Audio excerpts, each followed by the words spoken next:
In the days when Israel was divided, after the reign of King Solomon, the land was fraught with turmoil and spiritual decline. The kingdom had split into two, with the northern tribes forming the kingdom of Israel under King Jeroboam, and the southern tribes remaining under Rehoboam, son of Solomon, in Judah. During this tumultuous period, the people of Israel faced increasing temptation to turn away from the true worship of God.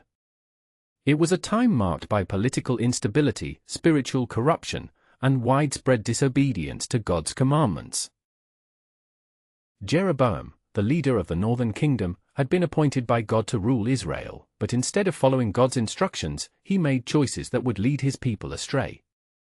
Fearing that the worshippers of God might go to Jerusalem in Judah to offer sacrifices and thereby weaken his political control, Jeroboam established 2 golden calves, one in Bethel and another in Dan, so that the people would worship there instead of at the temple in Jerusalem. He also appointed non-Levitical priests and set up altars that were contrary to God's law. This act of rebellion and idolatry was a direct violation of God's commandments and a rejection of his sovereignty. Amidst this backdrop of spiritual rebellion, God raised a man of his choosing, a prophet from Judah, sent to deliver a divine message to King Jeroboam and the people of Israel. This prophet's mission was urgent and solemn. He was commanded by God to go to Bethel, where the idolatrous altar stood, and to prophesy against it. The prophet was a humble servant, and his identity remains anonymous in the scriptures, but his obedience to God's call was unwavering. The prophet journeyed to Bethel, guided by divine instruction. Upon arriving, he saw the grand altar built by Jeroboam, filled with offerings and idol worshippers. With boldness and authority, he stood before the altar and proclaimed God's judgment. He declared that a future king, named Josiah, would rise and destroy this altar, desecrate the high places, and turn the people back to the worship of the one true God. The prophet's words were powerful and filled with divine authority, and he announced that the altar would split apart and ashes would scatter, signs of God's rejection of idolatry and rebellion. As the prophet's voice echoed through Bethel, King Jeroboam was disturbed and furious. He stretched out his hand to seize the prophet as a sign of his displeasure. But instantly, God intervened. Jeroboam's hand withered, becoming useless, a clear sign that God's power was at work. The king's hand shriveled, and he could not move it. Seeing this, Jeroboam was terrified and begged the prophet to intercede with God to restore his hand. The prophet, moved by divine compassion, prayed, and God in his mercy restored the king's hand to full strength. This miraculous sign confirmed the prophet's divine authority and proved that God's judgment was at hand. Following this divine sign, the prophet delivered another prophecy. He foretold that in the future, King Josiah would come and would tear down the idolatrous altars, burn the bones of false priests, and restore true worship in Israel. This prophecy was given hundreds of years before Josiah's actual reign, demonstrating God's omniscience and sovereignty over history. It was a clear warning and a promise of eventual restoration for a wayward nation. However, the prophet's mission was not yet complete. God had given him strict instructions. He was to return home by a different route and was not to eat or drink anything in Bethel. These commands were meant to emphasize the importance of obedience and to symbolize the rejection of the corrupt practices of Israel. The prophet faithfully obeyed God's command and began his journey back to Judah, refusing the hospitality of Jeroboam's officials and rejecting any offerings or gifts. But as he traveled, his faithfulness was tested. An old prophet from Bethel, hearing of the prophet's deeds and words, approached him with a false claim. The old prophet said that an angel had appeared to him and instructed him to bring the man of God back to his house and to give him food and drink. The young prophet, trusting the older man's words, accepted the invitation and followed him to his house. This moment of deception proved to be a critical turning point. The old prophet's words were not from God, and the young prophet's acceptance of his invitation was a direct disobedience to God's explicit command not to eat or drink in Bethel. By doing so, the young prophet disobeyed God's clear instructions, which was a serious sin.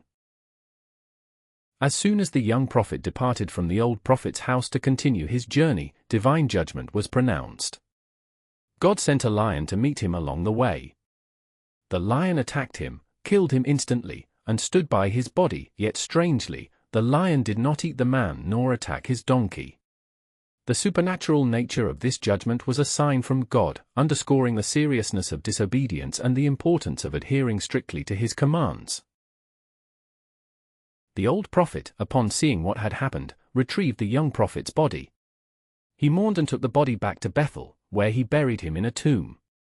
Before doing so, he acknowledged that the young prophet's words had been true and that God's judgment was just.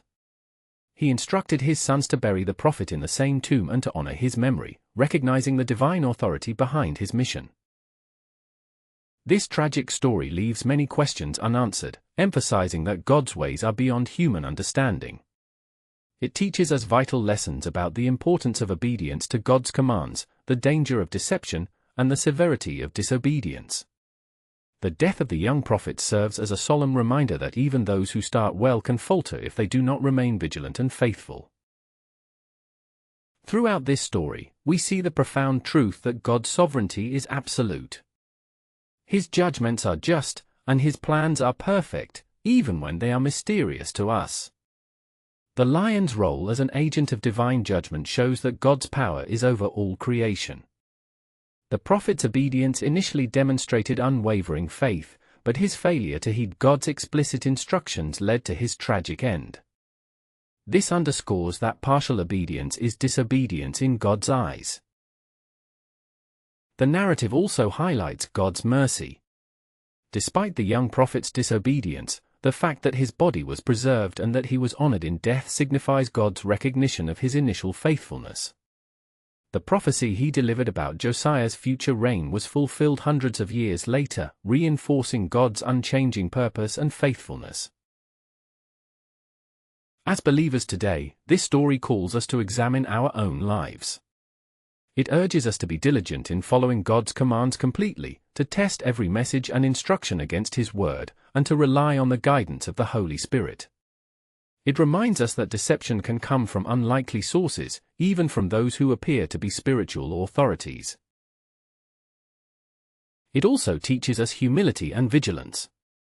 No matter how strong or faithful we may feel, we are vulnerable to temptation and error. The Apostle Paul warned believers in Corinth that if they think they stand firm, they should take care lest they fall. We must remain humble, constantly seeking God's guidance and strength to resist temptation and to stay on His narrow path. In conclusion, this story is not merely a tragedy but a profound lesson about faithfulness, obedience, divine justice, and mercy. It shows us that God's word remains firm and that His plans are ultimately for our good, even when we do not understand His ways. It encourages us to live wholeheartedly for Him, trusting His guidance and obeying His commands without compromise. Remember, we are not alone in this journey. The Holy Spirit is with us, guiding and strengthening us to discern truth from deception, to stand firm in our faith, and to walk in obedience. As we reflect on the life and death of the young prophet, let us renew our commitment to follow God's word wholeheartedly. Let us seek His face daily in prayer, test everything against His truth, and remain vigilant against every form of deception. Let this story remind us that complete obedience to God is the true expression of our faith and devotion. In surrendering fully to His will, we find our true purpose and freedom. Trusting God's sovereignty, rely on His mercy, and stay faithful to His word. For in doing so, we participate in His divine plan and fulfill the high calling He has placed upon each of us. Thank you for joining us today in exploring this powerful biblical story. If this message has touched your heart, please like, comment below with your thoughts or questions, share this video with your friends and church community, and subscribe to our channel for more inspiring stories from the Scriptures. Your support helps us continue to bring these truths to light and grow in faith together. May God's peace be with you as you walk in obedience and trust His divine purpose for your life. God bless you, and see you in the next video.